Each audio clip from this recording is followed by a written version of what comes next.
a young mother on the verge of a new beginning. She always used to talk about her wedding. She had everything planned out. She was going to be living the life that she's always dreamt of having. Violently struck down. Not just homicide, but an act of rage. I had no idea why somebody would want to do that. Police chase a deranged killer down a sinister path. He was a big heroin dealer in Jackson. Someone burnt the house down. Through a maze of twisted theories. Maybe this was a retaliation. It was probably self-induced. You mean suicide? Yeah. Until the case takes a mind-bending turn. He looked at me and said, "You have it all wrong." That person never was on our radar. Just an epic tragedy. I was almost in disbelief. That's just something that was entirely unexpected from the beginning. Until we try to rule them in or rule them out, I don't know that any of us are safe. Middle-class neighborhood in Jackson, Michigan. A quiet morning is broken by a desperate phone call. Our dispatch did receive a 911 call from a panicked individual. 911. I need somebody up to my house right now. My fiance, I think she's dead. Okay, so has she been sick? No, there's blood everywhere. Do you know where it's coming from? I don't know. Okay, can you tell if she's breathing? She's not. She's cold. She's dead. Oh my God. Police race to the home just before 11 a.m., where they're greeted by the caller and 3 young girls. He had said that the deceased body was up in a bedroom upstairs. There was 2 bedrooms that we walked past, which were bedrooms where the kids had been sleeping. With the 3 children who lived there safely out of the house and the crime scene locked down, detectives come upon a grisly sight. As we enter the bedroom, then we do see the body. It was slumped down between the bed and the wall. And there was quite a bit of blood. At that point, we see zip ties on her hands, and we see what appears to be several stab marks. A zip tie was wrapped around each wrist, with another looped through it and cut, as though she'd been strapped to the bed and then cut loose. We, at that point, determined we likely had a homicide. The police talk to Eric Wolf, who placed the 911 call. He tells them the victim is his fiancée, 28-year-old Frances Craig. He also makes a startling admission. He said that he had worked all night, so when he came home, after finding Franny in the condition she was in, he then went downstairs and slept on the recliner chair. For whatever reason, he did not call 911 until a couple hours later in the morning.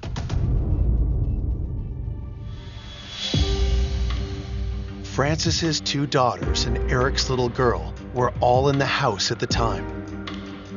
While Eric slept, his 10-year-old child walked into a horrifying scene. Eric's daughter, Lexi, went into the bedroom and clearly could tell that something was amiss. She even touched her and could tell that she was not moving. I think she might even have described her as a little cold. Lexi went downstairs and woke up her father. And that's when he finally called 911. We all felt that a normal, average individual would, at the bare minimum, make sure their fiance, the person they're about to get married to and spend the rest of their life with, is okay. Eric's decision to walk away from the murder scene is a red flag for investigators. And so is his casual demeanor. When Eric was interviewed by one of the other detectives at the scene initially, the detective said he didn't seem too concerned, didn't seem too upset about what had happened. Detectives plan to grill Eric about his suspicious behavior. But first, they need to finish processing the crime scene. There was approximately 90 stab wounds, and they were in a very aggressive manner. it was overkill. Not just committing a homicide, but an act of rage where it's over the top. The rule of thumb is on a situation where there's multiple, and I'm talking more than a dozen stab wounds, it's usually a crime of passion. So at that point, you typically look at somebody close to the victim. Investigators sift through the bloody mess for clues. There's no sign of a murder weapon, but plenty of signs of conflict. The crime lab, which is the CSI people, they responded to the scene. They were there for multiple hours collecting a ton of evidence. While the forensics team works the scene inside. Shocked friends and family have gathered outside the house. I didn't believe her. I thought it was a lie. It's not real. It didn't happen. I had no idea why somebody would want to do that. Frances was just an amazing person all around.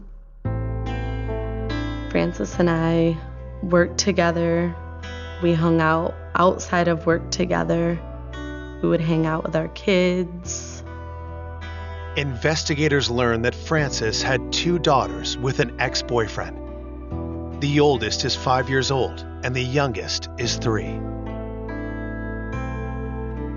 Our boyfriends actually were friends, and he brought her to my house one day, and that was like the beginning of a beautiful friendship.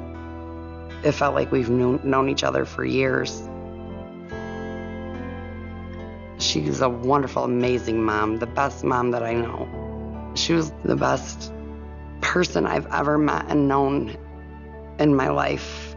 She would do anything for anyone. Frances and the father of her children broke up, but she still dreamed of getting married. She always used to talk about her wedding and everything, and at this point, she didn't even have a boyfriend. She had everything planned out. Dreams became reality in 2012 when she started dating 29-year-old Eric Wolf. Eric was a divorced single father, 1 young child. He had primary custody over her. 2 years into the relationship, Eric and Frances moved in together. Despite working 2 jobs, Frances did all she could to make time for her children and Eric's daughter, too. She was constantly doing things with her girls when she wasn't working, even with her stepdaughter. She was amazing. Her days were long, but her life was full. Eric proposed, and the couple bought a house together. Frances was very, very excited about getting married. Like, every day she was tagging me on Facebook or, like, sending me pictures. You know, she thought she was going to be living the life that she's always dreamt of having and having that fairy tale wedding. But when detectives pressed Franny's friends, they learned that Eric had a dark side. They told me that they weren't super fond of her fiance. Because my daughter spent a lot of time with Frances. She was like a second mother to my daughter. And my daughter did tell me several times of Eric being kind of like a drill sergeant. He seemed real cocky, just everything was about him and his daughter more so than Frances and her girls. I felt in my gut from the moment I found out that something happened to Frances, I felt like Eric had something to do with it. I didn't know what, I didn't know how, I didn't know why. I just felt like it was because of him that she's gone. Police are determined to get to the bottom of Eric's suspicious behavior. When we interviewed him, he stated when he saw her in the condition she was in, he did not call 911, and he didn't seem too upset about what had happened. At that point, he was somebody, definitely a person of interest in the homicide of Franny Craig. Coming up, Eric's story gets stranger by the minute. I didn't know if this was, like self-inflicted accident. That's what we need to find out too. A tiny clue reveals a big surprise. There was DNA found on Franny's zip tie. And when police find the killer, it shocks everyone. I remember thinking to myself, I'm glad we're... After calling 911 following the brutal murder of his fiancée, Frances Craig, Eric Wolf is questioned by police about how he discovered his fiancée's body. I came home this morning because I work 6 p.m. to 6 a.m. I went upstairs, I checked both the girls' room before going in our bedroom. Okay, so you came around to the foot of the bed and kind of looked to see where she was at. That's exactly what I did. Okay. Did you see anything on the mattress when you first came in? I saw, I guess I might have saw that streak, but it didn't jump out like blood or anything. Okay, so you saw something that just didn't jump out to you. Yeah, I thought this is bad. Eric did not seem to register surprise, anger, hurt, anything that I think we all normally would want to see from a loved one when somebody is killed. I thought maybe she had been drinking or something because she was in like almost like a funny position on the floor, which she doesn't drink hardly ever. I knew better than to wake her. I know from prior experience whenever I've woken her up, she's not a morning person and I get yelled at. As the interview creeped close to an hour, Eric suggests a much darker reason for ignoring his fiancée sprawled out on the bedroom floor. Up until just now, maybe since we've been here, I thought that if it wasn't an accident, then it was probably self-induced. You mean suicide? Yeah. He indicated that he thought maybe she had committed suicide and just did not want to deal with it at that point. We found that being very odd and a red flag. Typically on a suicide, you'll find one stab wound or one gunshot wound. You won't find multiple stab wounds. The prospect of Franny inflicting 90 stab wounds with her hands zip-tied sounds preposterous to the police. Even if it was physically possible, why wouldn't Eric have reacted with alarm? So you didn't want to come to grips with it if she had done so. Right, because you don't want you. To investigators, Eric's shifting story doesn't add up. Why would a woman everyone described as happy and carefree take her own life? And the only reason I say self-induced is just because of how high-strung everything is right before this wedding, and it's a lot of stress. Yeah. Eric's strange comments could signal that he's traumatized over the death of his fiancée, or that he's hiding something. Determined to mine the truth, detectives decide to go right at their prime suspect. Did you? No. Know what? No, I didn't do this. I didn't know anything about it. I walked in and I walked out, went to sleep, got up, went back in and reported it. But that brings me back to the questions we just asked. You made it at least halfway into that bedroom. I did make it, and I admit that, and I'll admit that in front of whoever needs to hear it. But I want to make that perfectly clear that my stance on this is exactly what I said. I went in for whatever reason it was. I didn't react. Without forensic evidence to hold him, Eric is free to go. But investigators vow to keep their eye on him. And the deeper they look, the more circumstantial evidence starts to build up. We did do a pretty thorough background, as we always do. And one thing we found out is that Eric did have a little bit of assaultive past with prior girlfriends and an ex-wife. It seems like he has some violent tendencies. One of the strangest facts in this case is that Eric Wolf has a father who is serving a life sentence in prison for his own first-degree murder conviction. He was convicted on a cold case homicide investigation in the 90s and was serving life in prison for murder. So that certainly put up a red flag to us. Was it possible that violent tendencies run in the family? Even if they did, what possible reason would Eric have to want his fiancée dead? The homicide occurred in August. I believe their wedding was planned in September. We talked with her parents and her friends. They told me that Franny had second thoughts, and they were trying to convince her that if she was not prepared to get married, that maybe she should wait. And they also said Eric had second thoughts. Eric may have got cold feet, didn't want to get married, didn't know how to end the relationship. While police work diligently to prove Eric's guilt, Frances's friends wait and wonder. We didn't know what was going on. Nobody knew what was going on and what happened with Frances and how she was murdered. We just knew she was dead. Behind the scenes, police work tirelessly. They obtain a search warrant to collect Frances's and Eric's electronics, but quickly realize that Frances's cell phone is missing. We do find the cell phone near Franny's house. It had been thrown up against a tree and damaged. Again, we're thinking that the cell phone has some pretty valuable information. The cellular phone data quite often can be some of the most compelling evidence.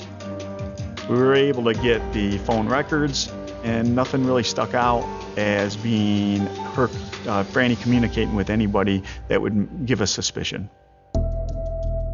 With no unusual cell phone activity or signs of forced entry on the day of the murder, police stay focused on Eric. Eric Wolf at the time was at work, and investigators went and checked out, what they could to verify his alibi. Police checked the company's security cameras. They do have one entrance. They do have a time card check-in, check-out system. We were able to verify he was at work, or allegedly at work, when the incident occurred. The problem with the system is there's some other exits that they're not supposed to use, but some of them have cameras, but other ones do not. Was he able to leave his place of employment and get home to commit a murder and have all of that be undetected? Eric was the only person we could figure who would have. Police investigating the homicide of 28-year-old Frances Craig cannot confirm her fiancé's alibi. Since not every exit at his workplace had a security camera. We couldn't rule out that sometime during the night he left and then came back. Eric's shaky alibi and suspicious behavior at the crime scene doesn't give police enough to arrest him, but it does leave them with a drastic course of action. If you are operating in a murder investigation thinking that man killed his fiancée in the home where the children were, you are thinking we want to keep the children safe. We kept Eric's daughter from him while we tried to figure out what happened to Franny. Both Eric's and Franny's daughters are removed from Eric's home and put in the custody of family members. With pressure mounting, detectives need to move fast to prove their theory, or find a more plausible one. At that point, we tried to determine any communication Franny may have been having with someone other than her fiancé. Franny had an ex-boyfriend. He no longer lived in the area, but he had returned to the area recently and had some level of connection or interaction with Franny. The police press Franny's ex. Could he have committed this heinous crime? That young man was a nice young man, came from a very, very nice family.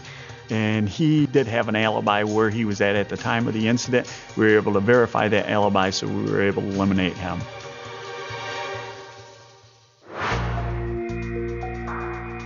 If no one in Frances's immediate circle wished her harm, what about her coworkers? Detectives learned that while Frances worked at a retail store, she was involved in a frightening incident. Where Franny was working, there was a couple shoplifters that had stolen some clothing. She confronted them. The confrontation turned to violence when the mother of the two young shoplifters jumped in, attacking Frances. The assault left Frances with a severe eye injury, as well as emotional scars. The incident at work left Frances really scared, nervous, cautious. The mother of the shoplifters was actually criminally charged for a crime for the assault, some type of unarmed robbery. She was convicted. So there was some concern that maybe this was a retaliation for that situation. We did surprise them with a visit. They did have alibis on where they would have been at that time that the incident occurred. Investigators are able to verify those alibis, eliminating the women as suspects. Frustrated detectives are still hoping that DNA from the crime scene will help them find the killer. But while they wait for results from the crime lab, the people of Jackson attend Franny's funeral, their emotions raw from the news of her violent death. Her mail carrier showed up to her funeral because she left such an impact on that person. That's how loved and how missed Frances Craig is. This was definitely a shock to the community because we don't have that many homicides. I was scared. I just didn't know what to expect. I was afraid to leave the house. I was afraid to do anything because we still had no answers as to what happened. The overwhelming feeling was the pressure we were under to get this right. Determined to find justice for Franny, investigators continue to drill down on Frances's fiancé. Hoping for an inside look at Eric Wolf, they bring in one of the couple's former roommates. Ryan Marshall was friends with Eric Wolf. So Eric and Franny welcomed Ryan into their home to stay with them. His house had caught on fire and she was trying to help a friend out. He lived with them until April of 2014. The homicide happened August of 2014. So he had a pretty good knowledge of the two of them. He said everything was good. And he actually vouched for Eric, saying Eric was a really good guy and a friend for a long time and doesn't feel that Eric would ever do anything to harm Franny. Speaking with Ryan doesn't give police new reasons to suspect Eric, but it doesn't clear him either. 3 months in, we've pretty much eliminated everybody of interest, anyone close to Franny other than Eric. But we don't have enough evidence to present to the prosecutor. But then, a new piece of information arrives that brings a new suspect into the spotlight. There was DNA found on Franny's zip tie. After Frances Craig's murder, the lab results from the crime scene finally arrive, and they provide a huge break in the case. We're notified through a national index. The DNA located on the zip ties matched DNA in a database. When somebody commits a felony, they have to submit to a DNA test. Somebody's DNA showed up on the zip ties that were used in the homicide. We get a name of Cortez Butler. Who is Cortez Butler? Police waste no time looking into his criminal record. We find out Cortez Butler served approximately 25 years for murder and was currently on parole in the Detroit area. But we knew almost nothing else. We tried to determine if we could connect Cortez Butler to Franny Craig, to Eric Wolf, and we came up with nothing. We tried to determine if he had family locally, and we came up with nothing. In fact, Cortez Butler appears to have no connection to Jackson whatsoever. So we look in our database to see if we have any Cortez Butlers in any police report we've done, any place in Jackson County, and we find none. Then it was this mad scramble of, well, then how do we even tie Cortez Butler to this? For all we know, he may have worked at Home Depot, and his DNA may be on these zip ties for a completely innocent reason. The investigators connected with Cortez's parole officer. They got Cortez's phone number. A search warrant was prepared and signed for Cortez Butler's phone records. We learned that Cortez Butler's phone was in Jackson on the early morning hours of August 10th, the actual time of the murder. The rest of those phone records almost exclusively placed it in and around the greater Detroit area, never in Jackson.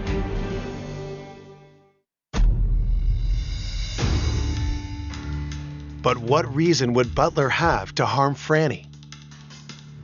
Eric remained the prime suspect. He was the only dude with a motive. Maybe Eric was not ready to get married and didn't know how to end a relationship. So then the thought process was, did Eric hire this person to kill Franny? The cell phone records also connect Butler to some other shady characters. We were able to identify a Clifford and Rodney McKee as being connected to Cortez Butler. Clifford McKee lived in the Detroit area.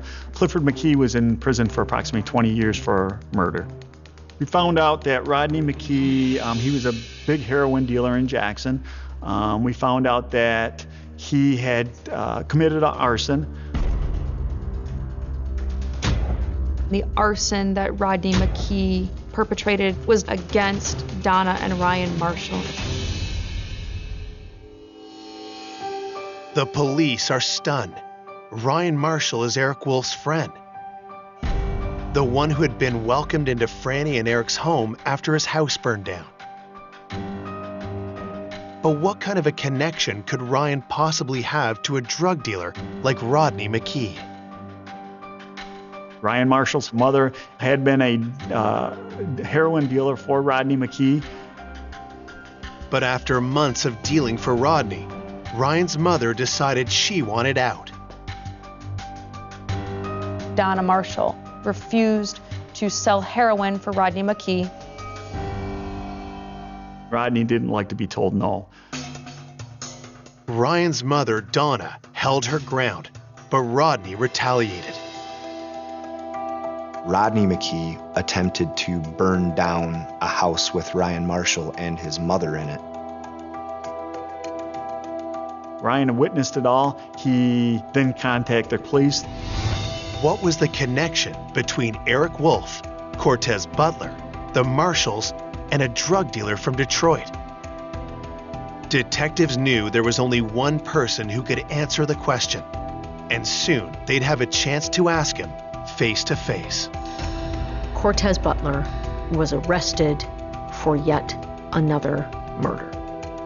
Not Franny's murder, but another murder in the greater Detroit area. We went down there in Detroit with one sole purpose: to gather information from Cortez Butler on what happened to Franny and hopefully be able to explain to us what Eric's role in this whole thing was.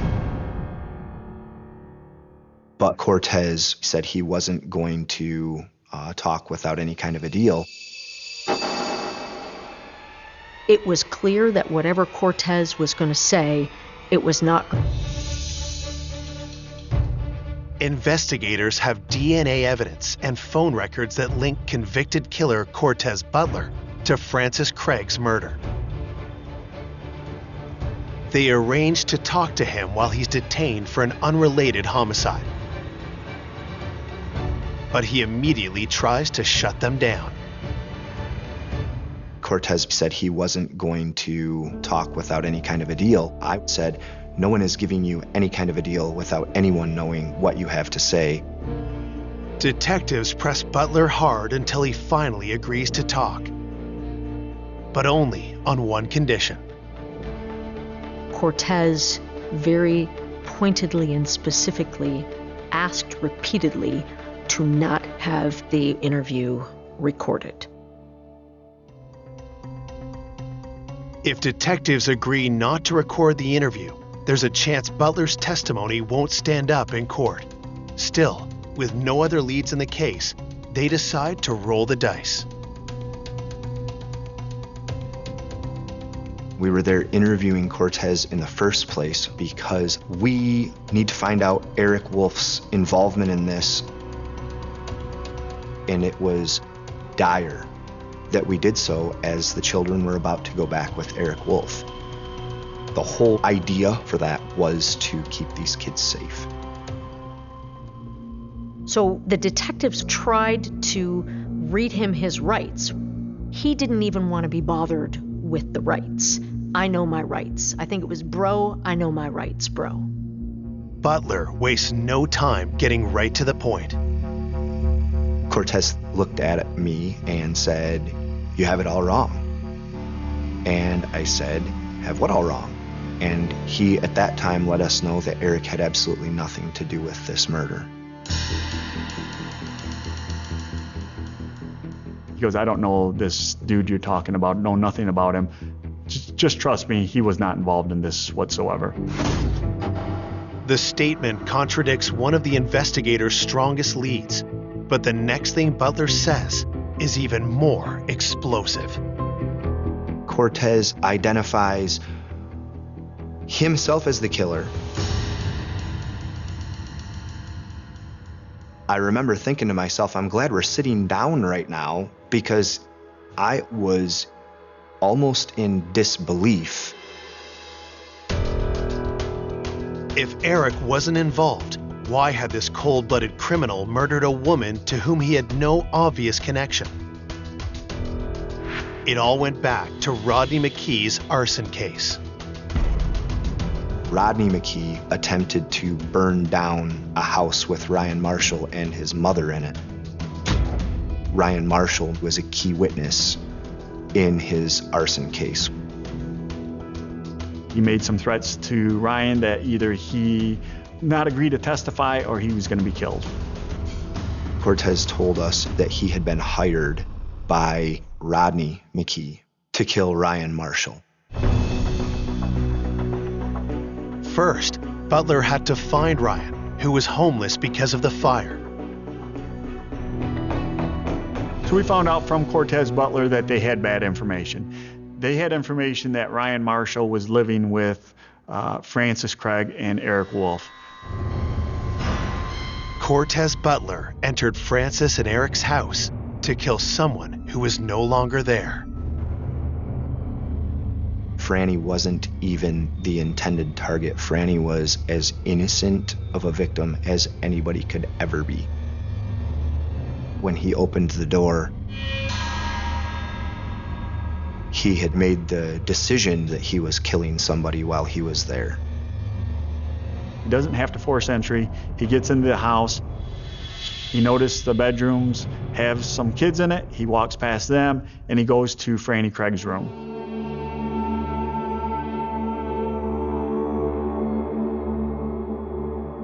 When he gets to Franny Craig's room, he asks her where Ryan is. She said he's not there. Cortez tells Franny not to look at him. In his words, he stated she looked at him, so he had to kill her.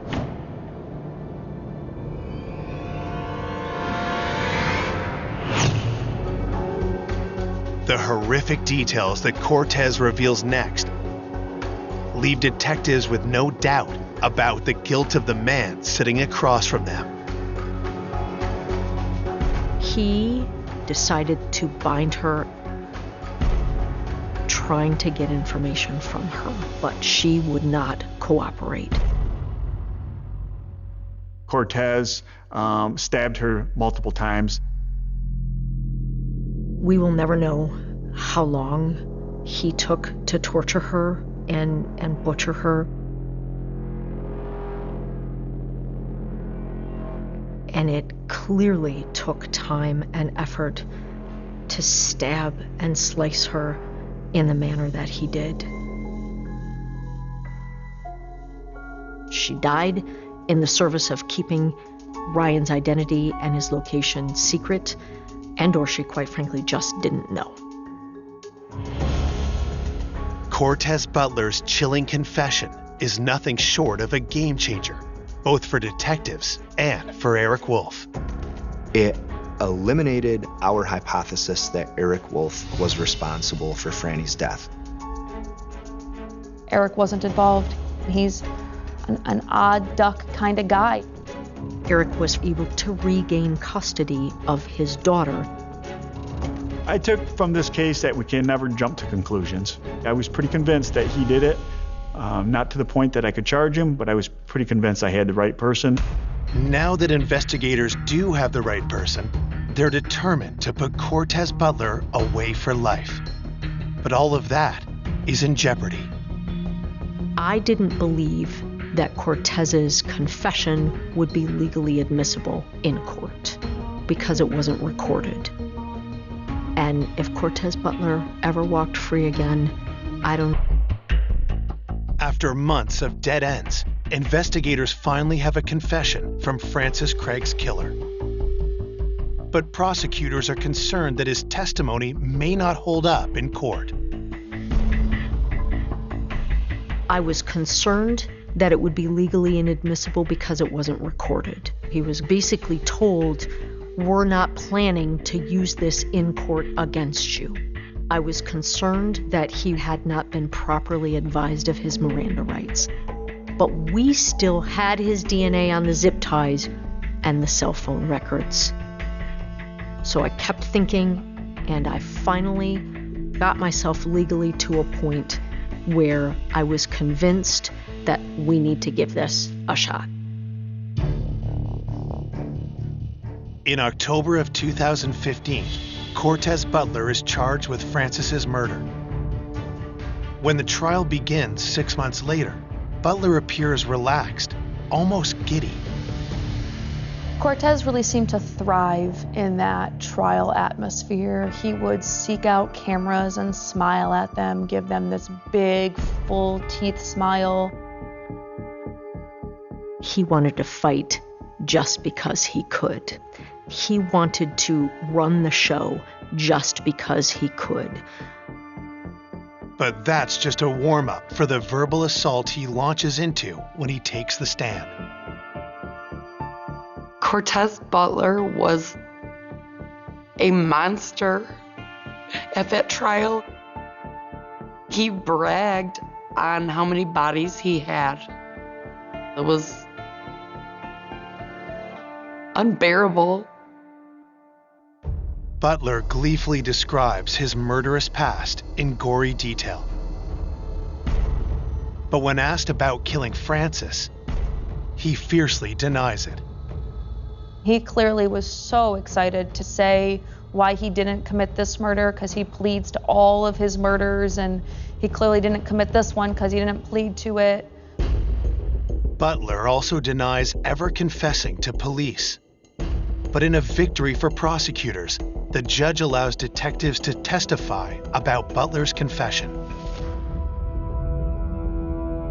We're able to get past that piece because he wasn't in custody for our case. He wasn't actually entitled to his Miranda warnings. Eyewitness accounts play a major role in trying to move the jury, beginning with Eric's daughter, who found Franny dead. Alexis was our first witness up there, and I don't know that I will ever forget the audible gasps and sobs and emotion pouring from the jury just from that first witness. The physical evidence is laid out. We have Cortez Butler's DNA on the zip ties that were used in the homicide, and we also have phone tracking information showing Cortez Butler and Jackson. Prosecutors make a compelling case, but without a recording of Butler's confession. It's the detective's word against Butler's. When the jury returns with the verdict, there's no guarantee which way the cards will fall. Cortez Butler was convicted of first-degree murder, and he won't ever walk free again. The sentence was life without the possibility of parole for the premeditation murder of Franny Craig. This was a complicated story to tell to a jury. It is a difficult one for all of us to wrap our brains around, even still. Cortez goes to look for Ryan at her house, and he doesn't find him, and murders Franny in her own bed while she's doing nothing wrong. Franny had no connection to her killer whatsoever. We can rest maybe a little easier that the bad guys won't ever hurt anybody else, at least not outside of the walls of prison. But none of it brings Franny back.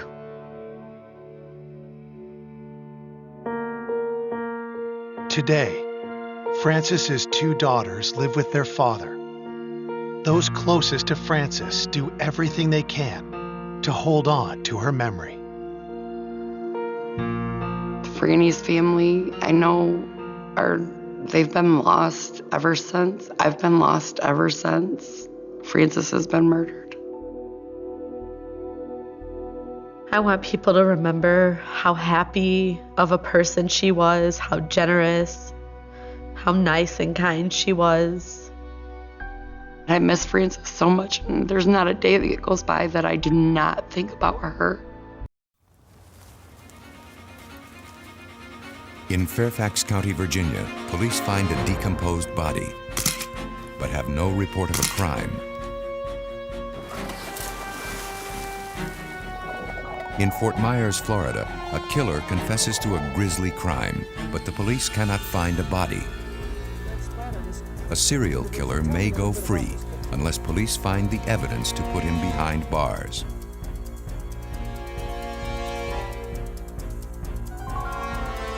In each case, forensic scientists must find proof of the crime in the bones of the murder victim. Using scientific studies of human decay to find out when the victim died so the killer may be traced. Hoping to prove there is no perfect crime. That dead men do talk.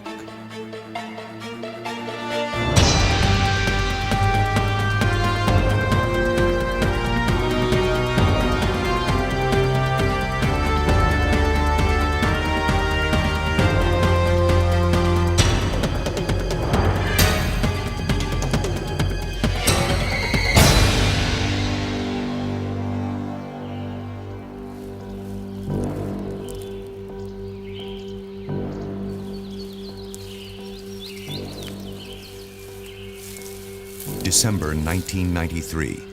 In a wooded area near Washington, D.C., a surveyor has made a gruesome discovery. While mapping out a new suburb in the Virginia countryside, he has stumbled on a body buried in a shallow grave.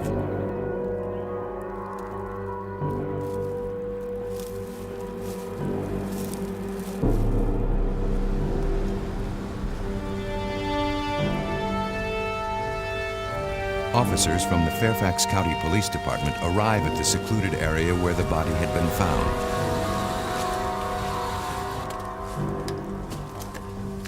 The first homicide detective on the scene is Detective Jerry Farrell. How you doing, Officer Gregory? What do you got? There's a human skull right over here. Okay. Take a look.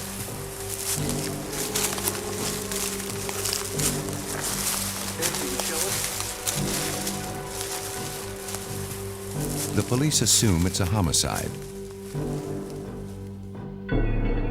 But there are no immediate clues to help identify the victim. And Lieutenant Wilson, if he's there, you want to take a look?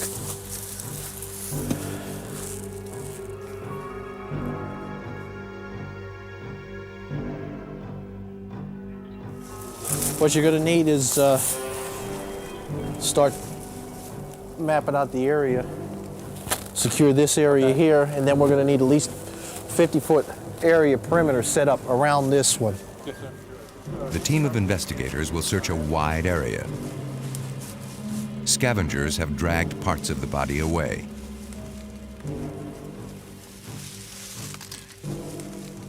The police meticulously document the position of the body with photographs, sketches, and notes.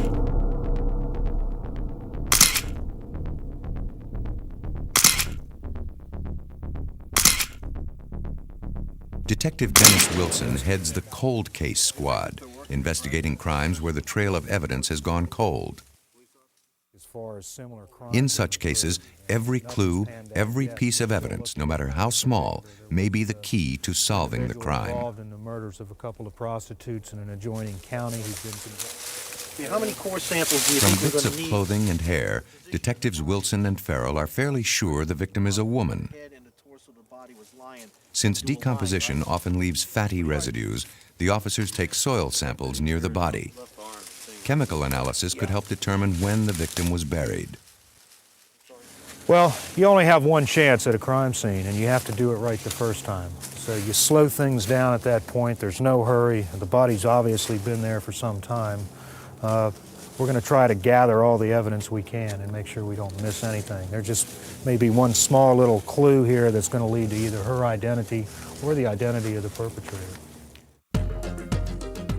Because the body is so badly decomposed, the detectives make a call to nearby Washington, D.C.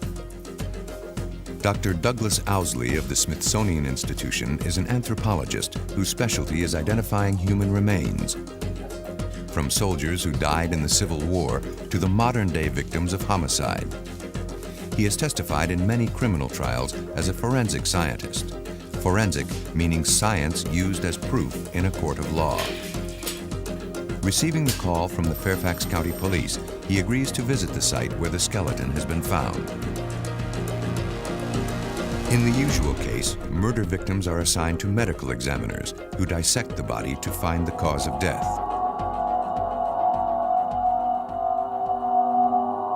But medical examiners are accustomed to dealing with fresh bodies.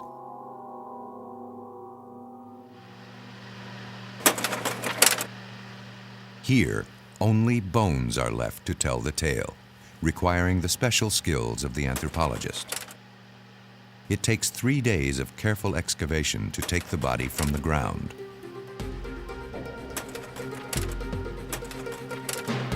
Back in his laboratory, Owsley hunts for signs of the victim's age, sex, and the manner of death. It is immediately apparent that the victim is female. The pelvic bone is wider in females to accommodate childbirth. Though Owsley believes the victim was a young adult, it's difficult to be more precise. She does not show any signs of arthritis, not severe arthritis. If you look at her spinal column, there's only minor changes, no development of arthritis. Her pubic bones are showing a stage of maturity that would be consistent with somebody that is about 30 years of age. In a young person, the sutures of the skull are plainly visible. This is a very general aging indicator, but in a young As a person grows older, the sutures tend to fuse together. And so in her cranium, In the victim's skull, the sutures are starting to disappear, confirming that the victim was a young adult. Only 5 feet 1 inch tall, she'd been stabbed repeatedly. The knife blade leaving marks on the collarbone, ribs, and vertebrae. looking at the pattern of cuts in the bone, you can tell that the individual was behind her at least some of the time. She has knife wounds that penetrated in the back and the midline. The cut that is in the clavicle and the collarbone, there's many different positions that could account for that, but one would be the individual reaching over her.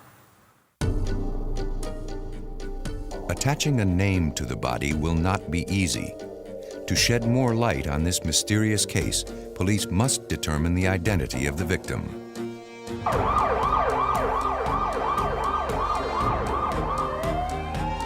In Fort Myers, Florida, police will have the opposite problem.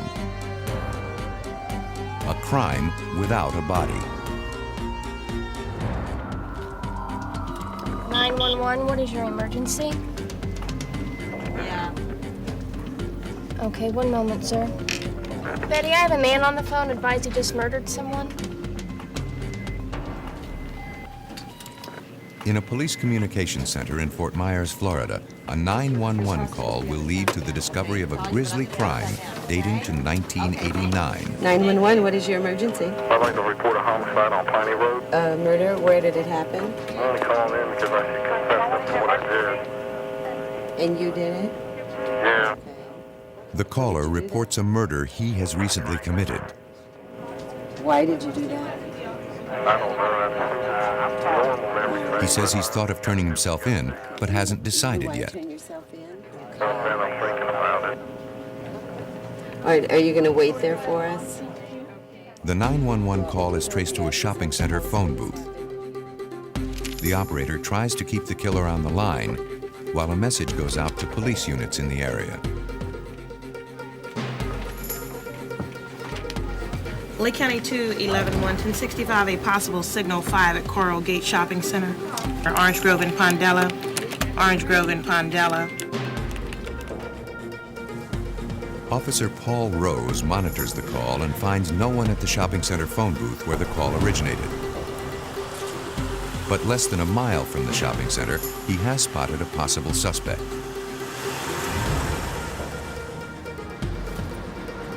The suspect had been walking hurriedly at the side of the road, away from the direction of the shopping center. The suspect, whose name is Paul Klein, quickly admits he made the 911 call confessing murder. He is advised of his rights and taken into custody.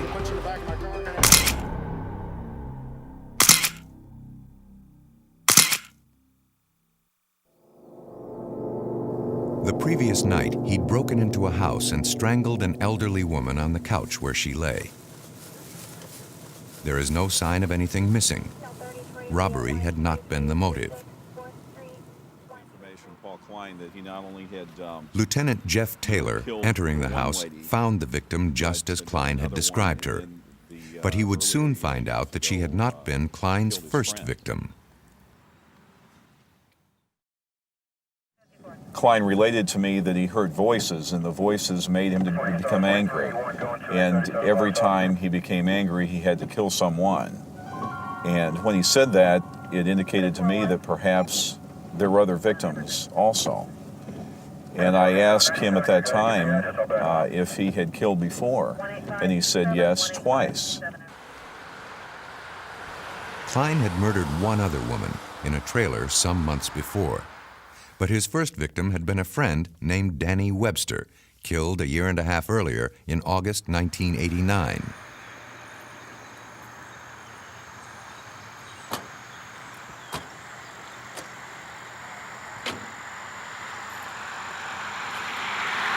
Luring Webster into a field to look for aluminum cans, Klein had beaten him to death with a lead pipe. A crime scene search unit scours the area where the killing allegedly occurred. There you go, I got something over here. Oh, yeah? What is it? Does it look like it's been there a while, or? We had information that we believed at the time that the crime was committed, the original act of the homicide was committed in this field. So what we did a grid search of this whole field, and upon doing that, we located a shoe. It's early to tell right now if it actually belongs to the victim, but we believe there's a good possibility that it does. Therefore, once we found the shoe, we have to treat it as evidence.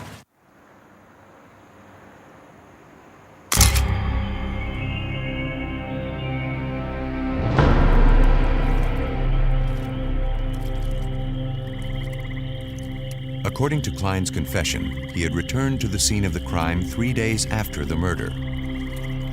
Arriving at night to avoid detection, he swam with the body to a marshy swamp island, where he dismembered the corpse with an axe and a paring knife.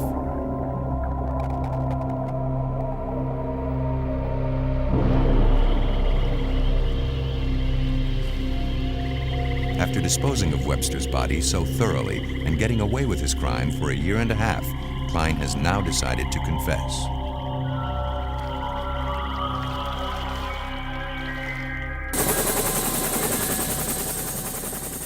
The crime scene search officers find a small piece of bone, photographed exactly where it is found.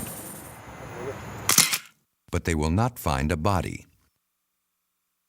Without a body, police do not have enough evidence to convict. Detective Jack Shell interrogated Klein under tight security. Klein had once bent a stop sign with his bare hands. We needed a positive identification of the body. Although we had somebody telling us who they killed and that they killed them, we still have to prove who was killed, how they were killed, and when they were killed to the best we can. It's the corpus delicti, the body of the crime. We have to be able to establish that, yes, this person died and that this person did it. I guess I must have actually hit him about, I don't know, maybe more than 200 times. I'm not sure. I just kept whacking at everything. I hit him in the legs, the arms, everywhere I could get. Face. Just his head region was more where I actually hit more than anything. But that was after he was already dead too. I just kept hitting. Klein's confession by itself is not enough to prove the case beyond a reasonable doubt. The police must find the body. Klein pointed out the marshy island where he says he left the dismembered corpse.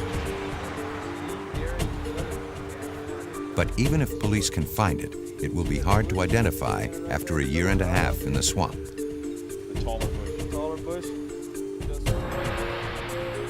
The case will go to Dr. William Maples of the University of Florida, a world-renowned authority on the identification of skeletal remains. In 1991, he led the team that exhumed the bones of President Zachary Taylor, who died mysteriously in 1850. Some historians say Taylor was poisoned, making him, not Abraham Lincoln, the first American president to be assassinated. After testing the dead president's hair and fingernails for poison, Dr. Maples laid the body and the assassin theories to rest. In the case of Paul Klein, it is immediately clear to Maples he is dealing with a possible psychopath totally unaffected by death. Well, bodies in Florida tend to bloat very rapidly. Florida is known for its sunshine and good weather, especially in the area of Fort Myers where this took place. So the first thing that our killer attempted to use was a paring knife. It is very flexible, it is light, it may be sharp, it may be serrated, and may be very, very effective sometimes in cutting up bones. The so-called Ginsu steak knife is amazingly flexible and yet will go right through bone if it's properly used. So our killer sticks the knife into this bloated body and outpours all over him yellow and green discharge, foul-smelling fluid. This is enough to really disturb anyone, even if they weren't disturbed to start with. But the killer's use of a paring knife may be the key to identifying the victim's remains and corroborating Klein's confession. If we take a paring knife and rub along a stick or a bone or whatever the case might be, you notice that the blade jumps and chatters. This chatter produces an interrupted type of cutting on the bone surface. And we look for this evidence of chattering, and that tells us how flexible or inflexible the blade is. On the other hand, if we take a good, heavy-bladed, sharp knife and cut on the bone, it doesn't shatter, it simply shaves the bone. And this is evidence of a heavier, less flexible blade.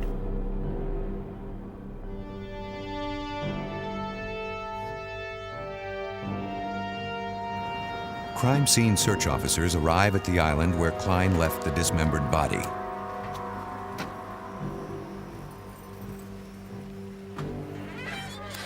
If they can find bones that were sliced with a paring knife, they'll have strong proof that Klein's confession is real. Hey, Chris. How you doing? We're gonna earn this one. We're gonna earn this one. Klein was to have accompanied the officers himself, but in the boat going over to the island, he'd been much too excited at the prospect of seeing his victim's remains. For their own safety, the officers decided to search without Klein's assistance. It's a serious mission, for unlike his other crimes, the murder of Danny Webster was vicious enough to send Klein to Floretta's electric chair, or else prove beyond all doubt he's a dangerous psychopath to be put away indefinitely. He seemed like a normal person. You didn't notice any psychological problems or anything, but the more it went on and the more I realized he was telling me the truth and that these gory facts he was telling me really did happen, then I'm beginning to think, you know, we got a real weirdo here that can do this and talk about it so calmly and so intelligently. Klein had a nickname he didn't like. Because his arms extended out from his body as he walked, kids made fun of him, calling him Popeye. What I did is, He'd killed Danny Webster for calling him names, repeating time after time it was because Webster had harassed him. How are you feeling? I'm feeling pretty good. Everything's all right. I just have to go ahead and, I don't know, I think I feel almost a little dizzy for that matter. I have to eat a little bit of something, take my medication. Is that person in the march Danny Webster? Yes, ma'am. Yep, that's him. Or that was him. Why did you kill him? He was always being cruel and, I don't know, calling me names and stuff, and I decided to go for it. Okay. Watch your head, Dave. Hey, thank you, ma'am. I appreciate everything. Watch yours.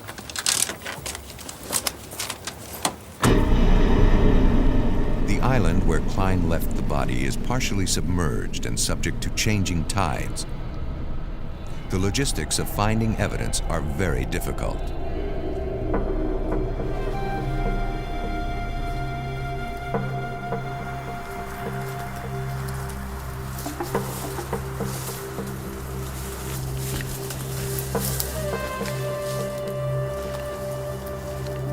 Finally, more bones are found.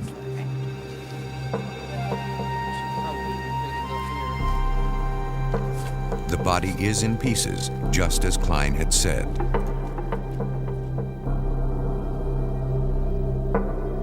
I asked him, how did you take this body apart? I believe his response was just like I always do. I took off the left leg, the left arm, the head, the right arm, the right leg, in a circular motion like that. And he had used a hatchet, axe. He told me where the axe was, which was in another state. Him and his father had went to their home in another state and left it there before he came back. Pieces of bone found on the marshy island are sent to the FBI for examination. The FBI confirms that the bones show evidence of hatchet trauma. An axe or hatchet had been used to cut the body apart. But according to his harrowing confession, Klein had reserved special treatment for the victim's head. Yep, got his head off with a paring knife, and the head, there was more or less like in pieces, and I tossed it right on an embankment about 25, 30 feet from the mangroves, and I stuck it there for like, I had it there for like the longest time, I guess something like 3.5 months.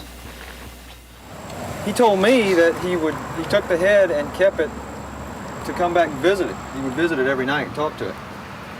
And after about 2 weeks, it got to the point where it was deteriorated to the extent that he didn't want it anymore, so he discarded it. Klein had carried the head around with him in a paper sack, often engaging it in conversation. Spotting a police car on one occasion, he panicked and threw the head into a waterway, but he could not remember where. A police dive team searches the area where Klein may have discarded Danny Webster's skull.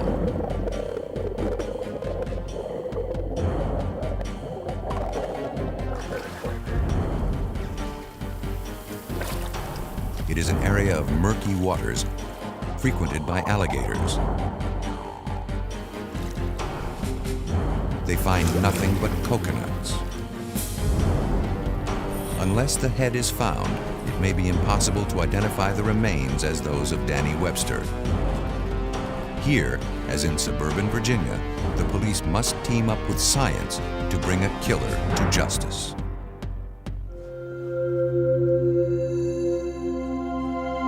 At the Museum of Natural History in Washington, D.C., tourists gaze at the wonders of the natural world.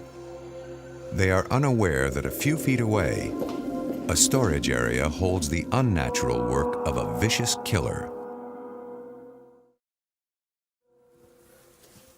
Police in Fairfax County, Virginia, have called on forensic scientist Doug Owsley to help identify the victim of a brutal homicide.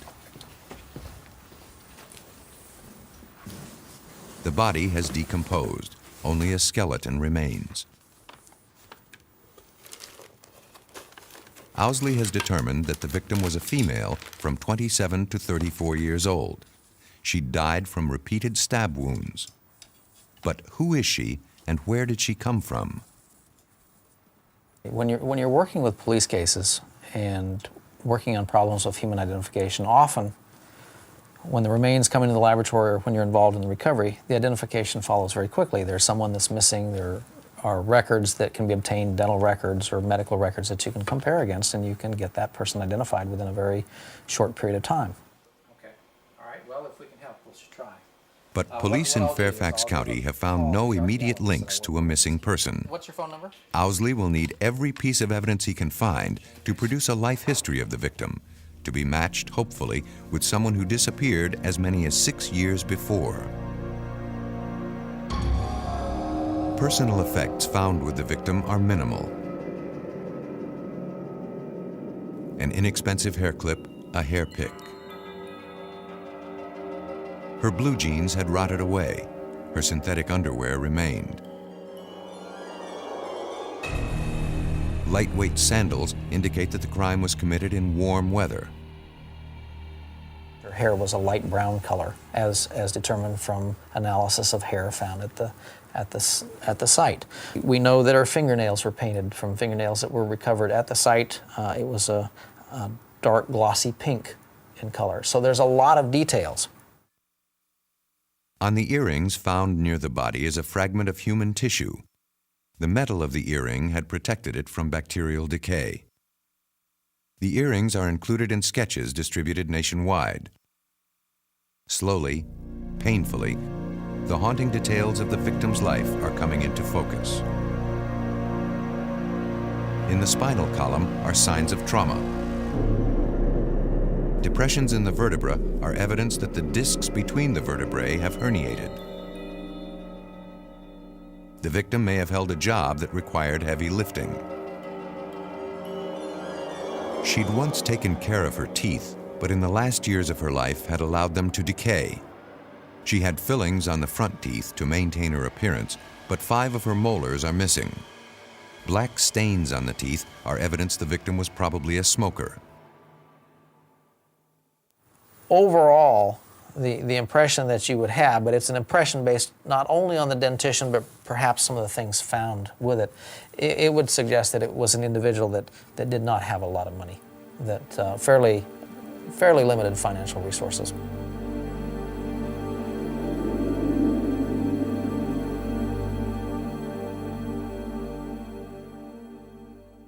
The information gleaned by Owsley is passed on to the Fairfax County Police Department, where Detective Bruce Guth heads the homicide branch.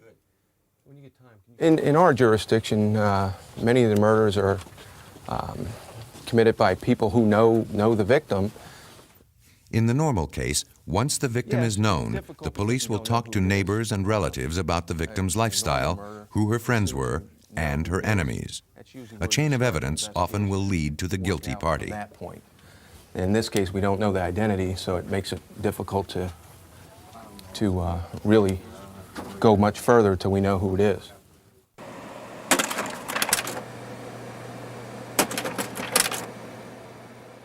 Detail by detail, Fairfax County Police re-examine the evidence found at the scene. A sketch of what the victim may have looked like is distributed to police across the country, along with other details of the case. Even though this case is 2 years old, I'm still actively pursuing leads that have occurred. I receive inquiries approximately 2 to 3 a month. Just recently, I received one from Philadelphia, New York City, and Ohio. Despite the continuing efforts of the Fairfax County Police, there is no matchup of the murder victim with a missing person. To facilitate the search for the victim's identity, Doug Owsley provides data for a second composite sketch using an FBI computer program. When you look at a skull and you're trying to assess what this individual looked like, the basic form is going to be defined by the skull itself. In relation to that, then you take into consideration the clothing that's found, for instance, because the clothing helps you gain an idea as to the size, the weight of the individual, for instance. Starting with an image of the skull, the computer adds successive layers of detail. Markers indicate the probable thickness of facial tissue. The measurements are based on population studies of similar age and gender.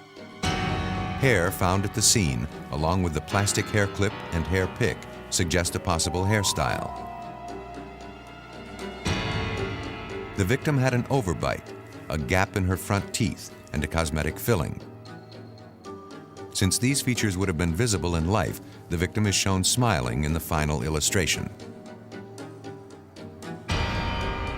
But despite the pains taken to create a lifelike image, there is still no response when the image is published nationwide. Part of the problem, the police are still unsure when the murder occurred. When discovered in 1993, the bones had been dry. The flesh had long since rotted away. You'd have to say that it would be at least a year and a half before that this could have happened. But in reality, I think it could extend back further in time. And so if we take the maximum range, one of the things found in a pocket was a quarter that dates to 1980. So looking at the time frame, we're in terms of the extremes, probably talking between 1991 and 1980. The problem of dating murder victims found long after the crime has occurred may soon have an answer. At a body farm in Tennessee, an unusual study is underway, using the volunteered flesh and bones of the dead. In Fairfax County, Virginia, police continue their search for clues to identify a woman found in the Washington suburbs. In Fort Myers, Florida, a confessed serial killer has led police to a headless body, barely identifiable as human. In both cases, work done at the Tennessee Anthropology Research Facility, or TARF, will prove invaluable. Its director is Dr. William Bass, a forensic anthropologist at the University of Tennessee in Knoxville. His expertise is the human skeleton. An individual who'd been dead about 10 days found out on the edge of the river. When a person is recently dead, morphological features such as prints on the fingers and palms can help with identification. When these features are gone and only the bones remain, the case is one for forensic anthropology. Bass's facility receives on average 1 body a week for identification. Parts of Tennessee have become a dumping ground for murder victims. We don't think of the interstates as being avenues of crime, but they're absolute avenues of crime. So you can kidnap somebody in Chicago. You can come down I-75, which comes down through Cincinnati, through Lexington, Kentucky, into Tennessee. The first real area that you get to on I-75 going toward Florida that is really rural is Tennessee. And we get a lot of bodies thrown out there. With so many bodies, Bass has invented a boxing system for storage. Every skeleton gets his own box. So you want to box them because if you don't, they will get lost, they will get dirty. On the shelves surrounding him are over 2,000 skeletons sent to Bass's facility by medical examiners around the state. With the help of graduate students, Bass assists the police in determining the sex, race, and other identifying characteristics of unclaimed bodies. But in doing his work, Bass became acutely aware there were no reliable statistics on rates of human decay.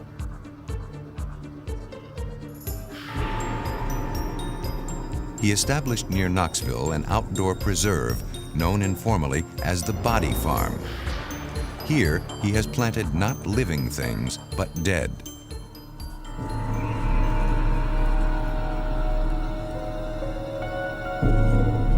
Human bodies left in the open to decompose.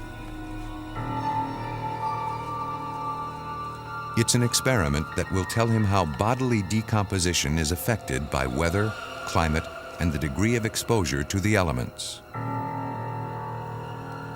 This is a body that we're studying the effects of the covering of the body that the maggots leave.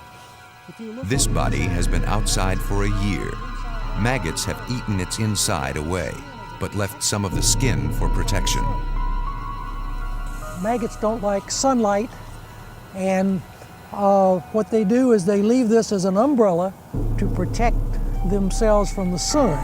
And so you get bodies like this that will have the covering on them holding the bones together, although there are no internal organs left there at all.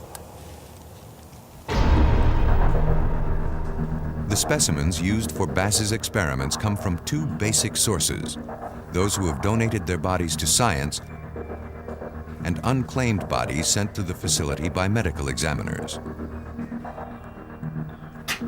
After the bodies have lain in the open to decompose, they are brought back to the laboratory for analysis. Dissection will tell how their exposure to the elements has affected their skin, bones, and tissue.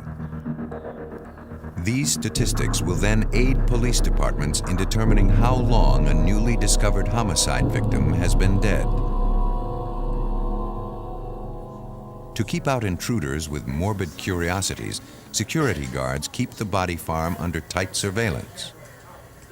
Bass has attempted to duplicate all the common ways in which killers dispose of their victims. Well, we try to keep as honest a setting as we can. We try not to make anything artificial. It's exactly the way it is in nature.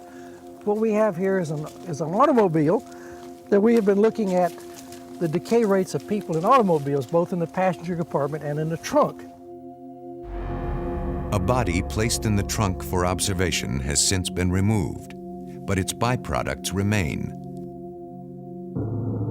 Tiny pupil cases from which flies have emerged. A matter of minutes after death has occurred, flies are attracted to the body to lay their eggs.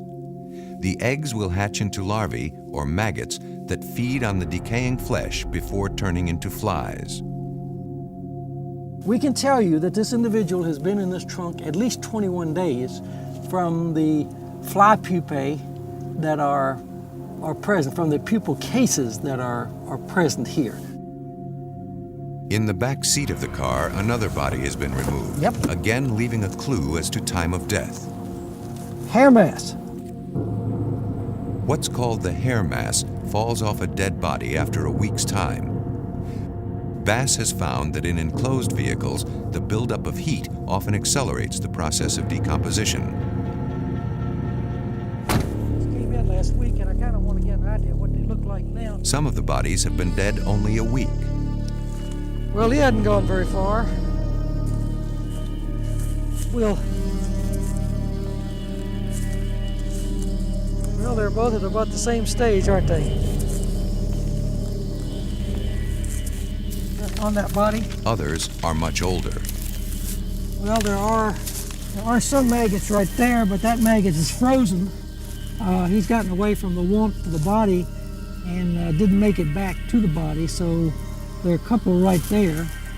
I'm going to push this back just a little bit more here, and we'll see if we can't get under there. And I'm not really sure.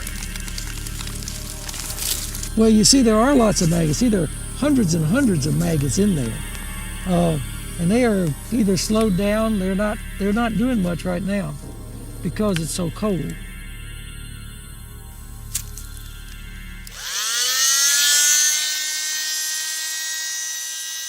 Each month, Bass sends bone and hair samples to the FBI for analysis. The samples come from a number of different specimens in a variety of locales within the farm. The FBI will study how time, exposure to the elements, and the environment in which a body is found may alter its DNA.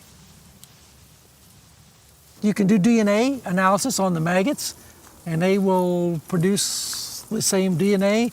If the individual has been on drugs, the maggots will pick up those drugs. You can tell from analysis of the maggot. Also, the volatile fatty acids, which are the goo that you see there, those are what are called the volatile fatty acids that leach out of bodies. Now, we've been able to take this material and analyze that and determine the length of time since death up to about 2 years. In other parts of the facility, bodies lie in coffins above ground. Drainage tubes allow the testing of fluids and air samples without opening the coffin lid. This is... Nearby, bodies are buried in coffins 6 feet underground, with a culvert allowing access. Here, Bass and his associates study how subterranean burial affects the rate of decay. Since killers have been known to dismember their victims and scatter them around, another area is set aside for body parts. It is not always an exact science, but Dr. Bass's work, the first of its kind, will help the police with murder victims found long after the crime.